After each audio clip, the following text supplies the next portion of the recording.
United States President Ronald Reagan and Soviet Union Premier Mikhail Gorbachev signed the Intermediate Range Nuclear Forces Treaty, the INF Treaty, on December 8, 1987. The treaty was an agreement to withdraw nuclear-capable intermediate and short-range ballistic missiles and ground-launched cruise missiles from Europe.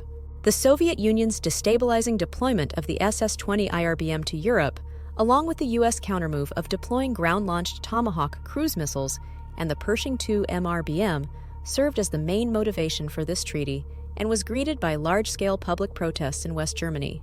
In 2019, both the United States and Russia scrapped this treaty after the United States accused Russia of violating it. As a result, both the United States and Russia are currently deploying systems that this treaty once banned, with the United States making this announcement at the Washington NATO Summit on July 9 through 11, 2024.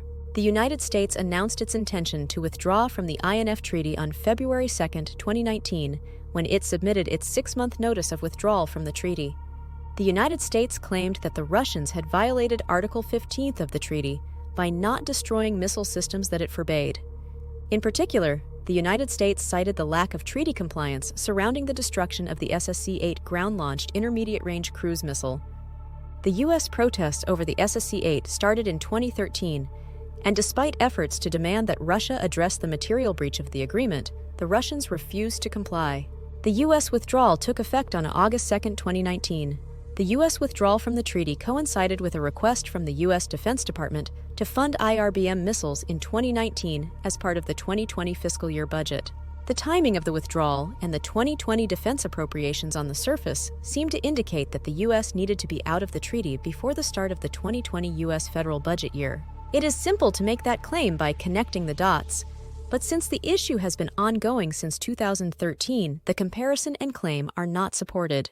The United States did need to be out of the treaty before the 2020 fiscal year, but the Defense Department request was part of a decision to address a capability gap that appeared with the Russian head start on the development and deployment of the SSC-8 cruise missile. The Russians have also made additional decisions beyond the SSC-8 by developing and deploying the SS-26 Stone, the NATO designation, or the Russian designation 9Ku-270 Iskander, a short-range nuclear-capable ballistic missile. The Russians have deployed this weapon throughout European Russia, including in Ukraine, the Russian Baltic enclave of Kaliningrad, the Leningrad military district, and they have even threatened to deploy it close to the Finnish NATO border.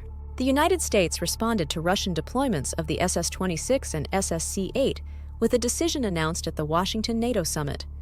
The United States announced that it and Germany had reached an agreement to deploy new U.S. missile systems to Germany. The U.S. intends to introduce a new land-based missile system, a medium-range missile launch system inspired by the U.S. Navy's vertical launchers on its warships. The Typhoon medium-range capability, also known as MRC, will enable the U.S. Army to launch Tomahawk cruise missiles and a ground version of the Navy standard SM-6 multiple capability missile. The U.S. Army MRC will give it a potential nuclear capability and a ballistic missile strike capability that it has not had since the implementation of the INF Treaty. When the new longer-range U.S. hypersonic missile is ready for deployment, it is expected the Typhoon system will be capable of launching it as well. The missiles are not intended to be permanently deployed, but they can be deployed on a rotating basis or when tensions in the region require the deployment of such a weapon system. The decision to deploy the weapon system to Germany has been controversial, but it hasn't reached the level of the European nuclear protests of the 1980s, at least not yet.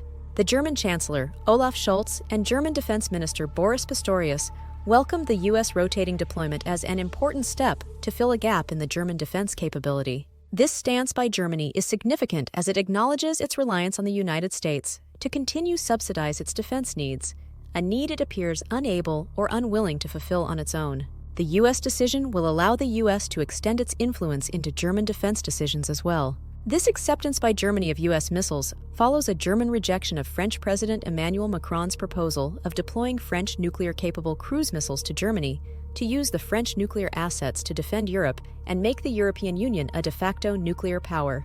The United States administration has once again used its position in defense matters to undercut the French efforts.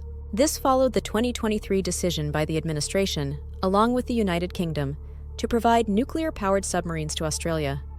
This offer led to the cancellation of a French diesel submarine contract between France and Australia, as well as a rift between France and the United States. Germany's decision demonstrates that Chancellor Olaf Scholz is willing to align Germany closer to the United States, but at the expense of pursuing tighter integration within the European Union. This is, of course, a change in German foreign policy under former German Chancellor Angela Merkel and her close ties with French President Macron. Merkel and Scholz belong to different political blocs, which could potentially explain some of the changes. However, it's more likely that these changes are a result of the Ukraine war and Germany's long-standing neglect of its defense sector and military forces.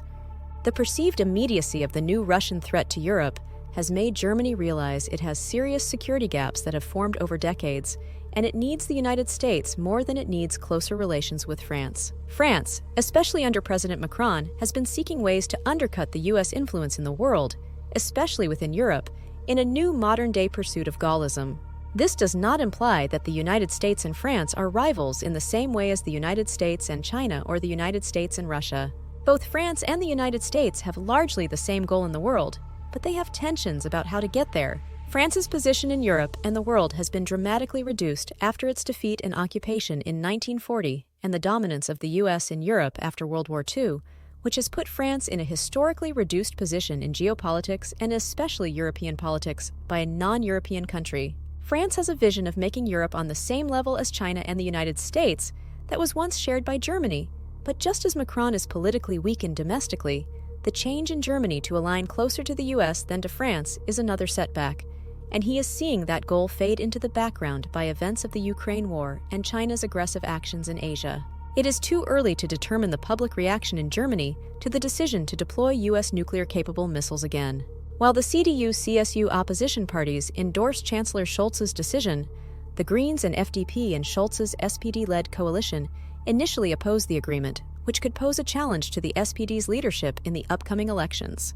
The decision by the U.S. and Germany to deploy missiles, at least on a rotating basis from a pure capability gap, was a logical decision, and it overshadowed Macron's criticism of the U.S. and German opposition to offering Ukraine NATO membership this year. This escalatory decision has elicited expected protests from Russia and represents another step towards the erosion of global stability. The U.S.-German alignment, along with U.S. alignments with Asian powers and closer cooperation with AUKUS, is also leaving France on the outside looking in.